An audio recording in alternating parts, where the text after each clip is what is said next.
En esta ocasión tocaré el polémico tema de las encuestas, aunque no daré importancia a los porcentajes en sí, sino a los motivos por los que no hay que confiarse de ellas.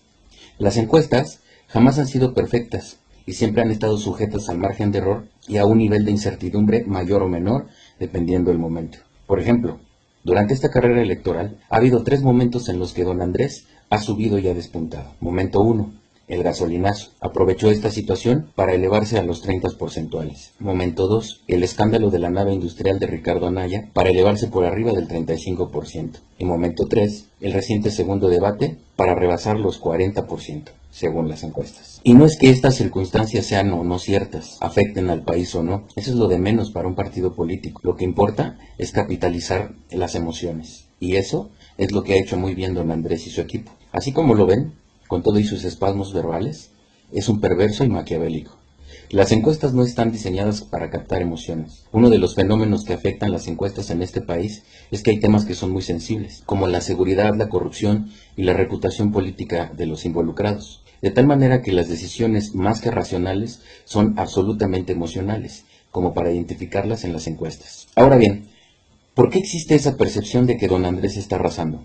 Voy a tratar de explicarlo desde un punto de vista científico y de nuevo aquí, como ya he dicho antes, no me crean, duden de todo y si les interesa, investiguen. En la década de los 50, un neurocientífico estadounidense llamado Paul MacLean creó un concepto llamado cerebro triúnico o triuno, el cual hace referencia a las 3 partes o cerebros especializados del ser humano. Descubrió 3 estructuras o sistemas cerebrales, llamados reptil o básico, mamífero o límbico y neocórtex, que actúan de manera integrada, aunque cada uno es distinto en su estructura física y química. Procesan la información que reciben según su propia modalidad y originan el funcionamiento cerebral, al igual que su estructura y capacidades, siendo estas responsables del comportamiento humano. Ahora bien, ¿qué tiene que ver esto con las encuestas? Hay personajes que aprovechan esto y usan estas habilidades técnicas y herramientas para manipular masas. Se llaman habilidades de persuasión.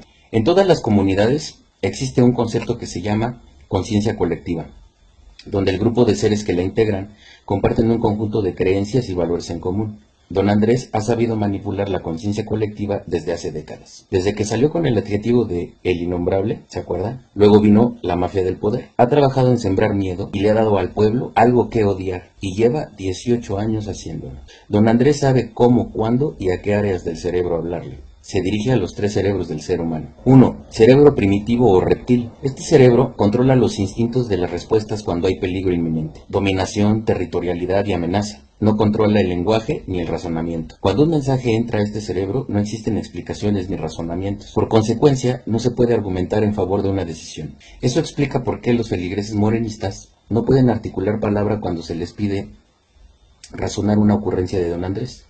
Cerebro mamífero o límbico. Este cerebro controla las emociones, el placer, el miedo, la agresividad, la conducta, la personalidad del individuo. Y 3. El cerebro neurocórtex. Este cerebro controla el razonamiento, la lógica, el lenguaje, las matemáticas.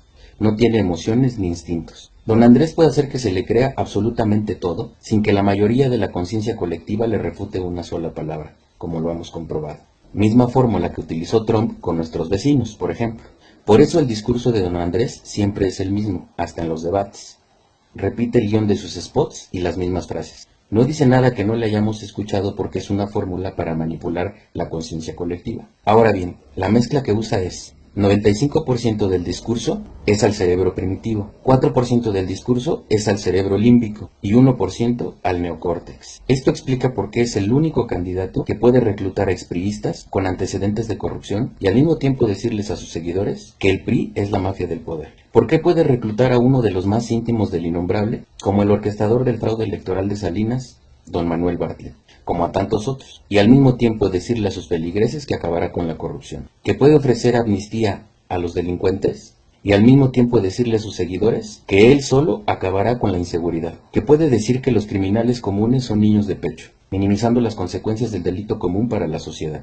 Como diciendo que robar al prójimo está bien porque es poquito, justificando robar porque los corruptos del gobierno roban mucho más. Y al mismo tiempo decir que sus principios que lo guían son no robar, no mentir, no engañar. Solicita votar por todo el Congreso para su partido y tener libertad en su proyecto de nación, y al mismo tiempo decir a sus feligreses que con él se acabará la concentración del poder en una sola persona, que puede asignar plurinominales a strippers y exfutbolistas, y al mismo tiempo decir que tendrá el equipo de trabajo más capaz de todos, que puede ocultar sus ingresos mensuales y honestos por 18 años, y al mismo tiempo decir que será el presidente de la transparencia. Es el candidato que puede decir todas esas locuras e incongruencias a lo largo y ancho del territorio nacional y al mismo tiempo arrancar ovaciones y aplausos. Pero ¿qué creen? Que esa gente la que aplaude lo que dice es la que contesta las encuestas, guiadas por la emoción, y muy probablemente la mayoría, y repito, la mayoría de esos encuestados, el día de las elecciones no votará. Tiene que alimentar de 5 a 10 niños, ir a pescar, a arar el campo, o simplemente ya se les pasó la emoción y no acudan a las urnas ese día. Ahora bien, la contraparte,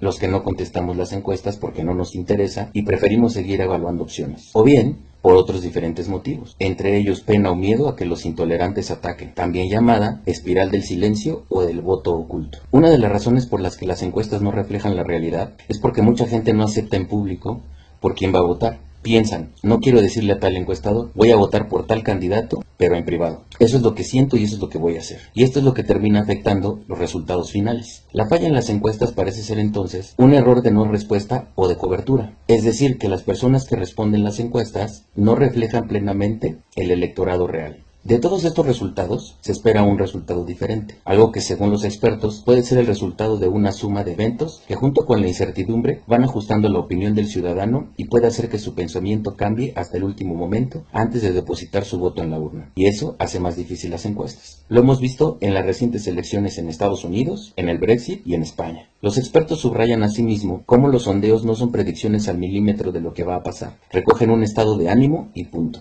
Y ese estado de ánimo puede cambiar desde que se realiza la encuesta hasta el momento en que tiene lugar la votación. Una encuesta reciente refleja que de 1.200 personas encuestadas, 552 no contestaron, solo 337 apoyaron a López Obrador y el resto se reparte entre los 3 candidatos restantes. Fíjense, solo 1.200 personas encuestadas, de más de 88 millones que votaremos el 1 de julio.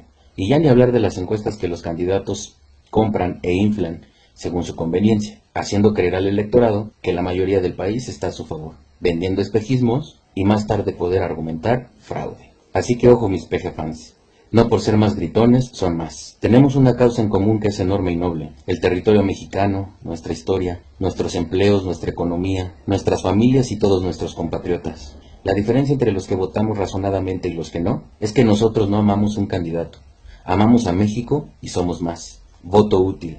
Vamos México.